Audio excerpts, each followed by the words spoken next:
Hello बच्चों, good morning, सभी को नमस्ते। मैं सुजीत कुमार मिश्रा आप लोगों के बीच आज फिर उपस्थित हूँ। बच्चों, जैसा कि हम लोग डिस्कशन किए थे कल हम लोग जाने थे कि आईकॉम 11th में हम लोगों को क्या क्या पढ़ना है। तो मैं फिर से आप लोगों को बोल दूं कि आईकॉम 11th में हम लोगों को पढ़ना है जर्नल, लेजर, ट्रायल बैलेंस, इसके बाद फाइनेंशियल स्टेटमेंट। फाइनेंशियल स्टेटमेंट में हम लोगों को पढ़ना है trading account, profit and loss account और बैलेंस शीट। इसके बाद फिर आगे बढ़ते हैं तो हम लोगों को एडजस्टमेंट एंट्री देखना है, एडजस्टमेंट हम लोगों को पढ़ना है।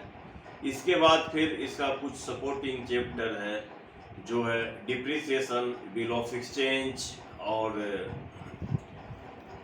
Bank reconciliation statement, accounting equation. ये सारा चैप्टर हम लोगों को 11th में पढ़ना है। और मैं ये भी बता दूं कि ये चैप्टर बहुत ज़्यादा इम्पोर्टेंट है, कॉमर्स में बहुत मायने रखता है। और इसको ऐसे भी बोल सकते कि ये कॉमर्स का बेस है, आधार है। यदि इसको हम लोग समझ लिए तो कॉमर्स में अकाउंटेंसी को समझना बहुत ही इजी होगा, बहुत ही आसान होगा। तो बच्चों, आज हम लोग बात करेंगे कॉमर्स आईकॉम 11th के पहला चैप्टर जिसका नाम है जर्नल के बारे में। आज मैं आप लोगों को बताऊंगा कि जर्नल किसे कहते हैं और जर्नलाइज कैसे किया जाता है। तो बच्चों, जर्नल है क्या, पहले इसको हम लोग जान ले। जर्नल जिसका हिंदी अर्थ होता है रोजनामचा। मतलब कह सकते हैं कि व्यापार में, बिजनेस में जो भी व्यापारिक ट्रांजैक्शन हो रहे हैं, जो भी बिजनेस में ट्रांजैक्शन हो रहा है, वो सारे ट्रांजैक्शन को फर्स्ट टाइम, पहला बार जिस बुक में लिखा जाता है सिस्टमेटिक तरीका से, उसे हम लोग जर्नल बोलते हैं। क्लियर हो गया। इसको ये भी बोल सकते हैं कि व्यापारिक लेन देन को सिस्टमेटिक तरीका से, सुचारू रूप से, सही ढंग से जिस बुक में लिखा जाता है फर्स्ट बुक में, उसे हम लोग जर्नल बोलते हैं। ये तो हो गया जर्नल। और लिखने का जो तरीका है उसको जर्नलाइज कहते हैं। तो जर्नल में जर्नलाइज करने का तरीका आज हम लोग जानेंगे, ठीक ना। अब ये देखा जाए जर्नल में जो लिखने का तरीका है, चूंकि हम लोग डबल एंट्री सिस्टम पढ़ रहे हैं, तो डबल एंट्री सिस्टम में जो भी लेन देन हो रहे हैं वो लेन देन से दो मद प्रभावित होता है, ठीक ना। वो दो मद को सही ढंग से लिखना है, एक को डेबिट, एक को क्रेडिट। तो डेबिट और क्रेडिट ये दो मद प्रभावित होते हैं और दोनों को सही ढंग से जर्नल में लिखना है। तो बच्चों, हम लोग बोर्ड पे आते हैं। आप लोग ध्यान दीजिएगा, बोर्ड पे हम लोग जर्नल के फॉर्मेट के बारे में बात करते हैं कि जर्नल का फॉर्मेट कैसे होता है। तो बच्चों, हम बता दूं पहले कि जैसे फॉर्मेट ऑफ जर्नल मैं यहाँ पर लिख दिया, format of journal.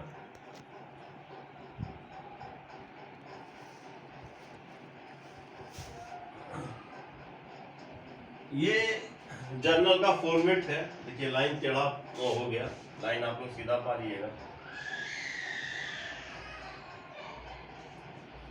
Format of journal, तो जर्नल में जो भी लेन देन हो रहे हैं, तो एक लेन देन को मैं लेकर चलता हूं। एक लेन देन में क्या लेके चलता हूं, मैं लिखता हूं कि परचेज गुड्स, परचेज गुड्स।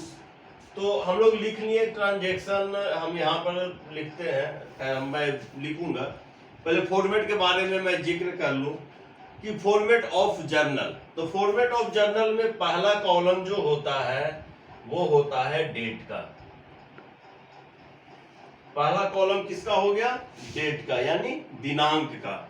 जो भी लेन देन हो रहे हैं उस लेन देन के तारीख को इसमें हम लोग लिखते हैं, डेट को इसमें हम लोग लिखते हैं। तो पहला कॉलम डेट का। दूसरा कॉलम हो गया जिसको हम लोग बोलते हैं पार्टिकुलर्स। पार्टिकुलर्स जिसका हिंदी अर्थ होता है बच्चों विवरण। इसमें सारा विवरण, डेबिट, क्रेडिट और जो ट्रांजैक्शन हो रहे हैं वो सारे ट्रांजैक्शन को हम लोग सही ढंग से और क्लियर तरीका से लिखेंगे। तीसरा कॉलम होता है जर्नल का, जिसको हम लोग LF बोलते हैं। LF शॉर्ट फॉर्म है, इसका पूरा नाम होता है लेजर फोलियो। लेजर फोलियो, ये हो गया लेजर फोलियो यानी LF, ठीक ना। अब हम लोग देखते हैं एक कॉलम और बनाते हैं। ये कॉलम होता है अमाउंट का, ये हो गया अमाउंट, AMOUNT अमाउंट। और ये अमाउंट किसका होता है, तो ऊपर में हम लोग लिख दिए DR का, डेबिट। ये अमाउंट हो गया AMO अमाउंट क्रेडिट। तो बच्चों नॉर्मल जर्नल में 5 कॉलम होते हैं। पहला कॉलम डेट का होता है, दूसरा कॉलम पार्टिकुलर्स का होता है, तीसरा कॉलम LF यानी लेजर फोलियो का होता है, चौथा कॉलम डेबिट अमाउंट का होता है और पांचवा कॉलम क्रेडिट अमाउंट का होता है। तो ये जर्नल में हम लोग देखेंगे, जर्नल में 5 कॉलम होते हैं। अब पांचों कॉलम में कैसे लिखा जाता है, तो मैं एक ट्रांजैक्शन लेके चलता हूं।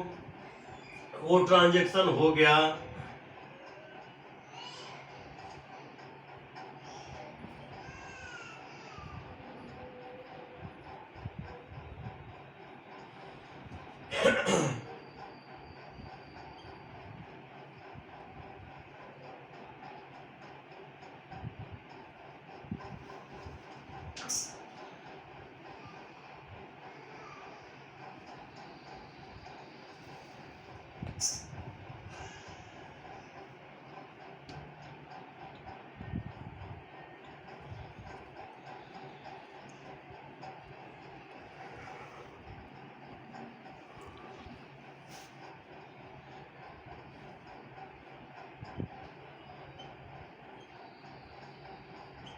Cash paid to Ram ₹5000। मैं एक ट्रांजैक्शन ले लिया कि 1 जनवरी 2022 को, 1 जनवरी 2022 को cash paid to Ram, Ram को 5000 रुपया दिया। अब ये एक मेरा व्यापारिक ट्रांजैक्शन हुआ। 1 जनवरी 2022 को राम को 5000 रुपया दिया, ये मेरा एक व्यापारिक ट्रांजैक्शन हुआ। अब ये व्यापारिक ट्रांजैक्शन को हमको लिखना है, तो सबसे पहले हम यहाँ पर डालेंगे डेट 1 जनवरी 2022। ये डेट के कॉलम में हम डाल दिए डेट कि 1 जनवरी 2022 को मेरा ट्रांजैक्शन हुआ। अब पार्टिकुलर्स में तो हम बोले कि जो भी ट्रांजैक्शन होता है वो ट्रांजैक्शन 2 मद को प्रभावित करता है, एक डेबिट एक क्रेडिट। तो इसमें एक कैश है और एक राम है, तो कैश और राम को प्रभावित कर रहा है। ये एक रूल के तहत होता है। इस रूल के बारे में हम लोग कल डिस्कस करेंगे। अभी तो हम लोग फॉर्मेट के बारे में डिस्कशन कर रहे हैं, तो फॉर्मेट के बारे में जाने। तो एक रूल के तहत होता है, जो रूल 2 मद को प्रभावित करता है, और उसी रूल के आधार पे डबल एंट्री सिस्टम में जो रूल है उसी रूल के आधार पे हम लोग जर्नल एंट्री करते हैं। तो यहां पर एक जर्नल एंट्री हो गया, राम अकाउंट DR और to cash account, cash account. तो ये हम लिख दिए। अब यहां पर देखिए पार्टिकुलर्स में जो ऊपर का लाइन होता है उसमें हम लोग लिखते हैं DR, कि DR कौन प्रभावित हो रहा है, डेबिट कौन जा रहा है। तो इसमें राम्स अकाउंट DR, इसमें हम लोग 2 बात का ध्यान रखेंगे। पहला कि ये जो पार्टिकुलर्स का लाइन है इससे ज्यादा दूर हम लोग नहीं जाएंगे, कोशिश करेंगे कि लाइन से सटा हुआ, पूरा सटा हुआ नहीं लेकिन लाइन से नजदीक हो और पहला लेटर कैपिटल हो। तो ये राम्स अकाउंट DR हम लोग लिख दिए।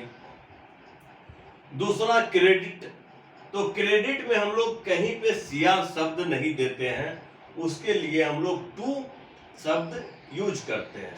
तो टू लिखे, इसमें दो चीज ध्यान देना जरूरी है। एक तो पहले डीआर से कुछ दूरी पर ये टू लिखाएगा और फिर कैश अकाउंट लिखाएगा, इसमें सीआर शब्द नहीं लिखाएगा। सीआर के जगह पर हम लोग टू शब्द यूज करते हैं। तो हो गया राम्स अकाउंट डीआर और टू कैश अकाउंट। ये एक पार्टिकुलर्स में हम लोग लिख दिए। अब पूरा विवरण लिखेंगे। तो विवरण में हम लोग क्या करेंगे, कैश पेड टू राम ₹5000। तो अब इस ट्रांजेक्शन को हम लिखेंगे जिसे हम लोग बोलते हैं नरेशन। अब एक नरेशन हम लोग लिखेंगे। क्या नरेशन लिखेंगे, उस चीज को देख लिया जाए। तो being cash paid to Ram. अब यहां पर ये एक लाइन पार देंगे। ये लाइन का बहुत महत्व है बच्चों। ये लाइन बताता है, सिंगल लाइन कॉमर्स में अकाउंट में हम लोगों को बताता है कि अब ये ट्रांजैक्शन कंप्लीट हो गया। अब इसके आगे जाएगा दूसरा ट्रांजैक्शन। तो पहला लाइन हम लोग को ये बताता है कि ये ट्रांजैक्शन कंप्लीट हो गया। तो ये पार्टिकुलर्स का कॉलम मेरा कंप्लीट हो गया। अब तीसरा है लेजर फॉलियो। अब लेजर फॉलियो में हम लोग आगे जब लेजर बनाएंगे तो उसका पेज नंबर हम लोग लिखते हैं। अमाउंट, तो कितना पेड किया था, तो राम को 5000 रुपया दिया था।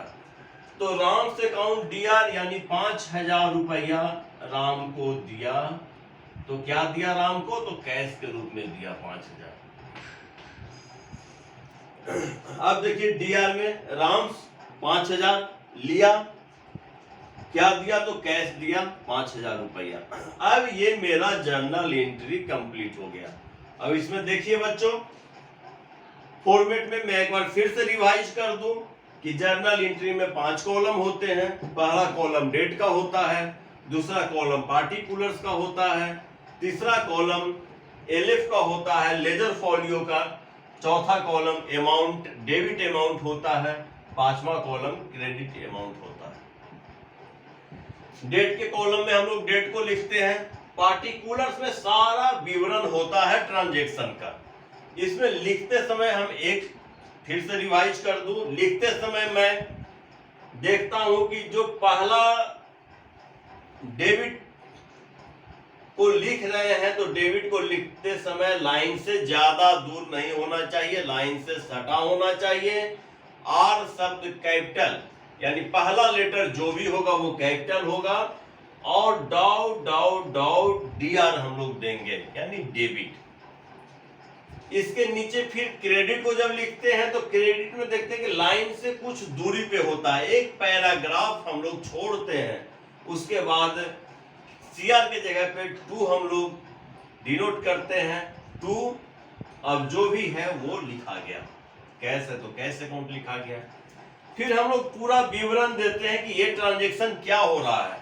तो ये जो ट्रांजैक्शन का विवरण हम लोग लिखते हैं ब्रैकेट में, इसको हम लोग बोलते हैं नरेशन। तो ये नरेशन हम लोग दे दिए।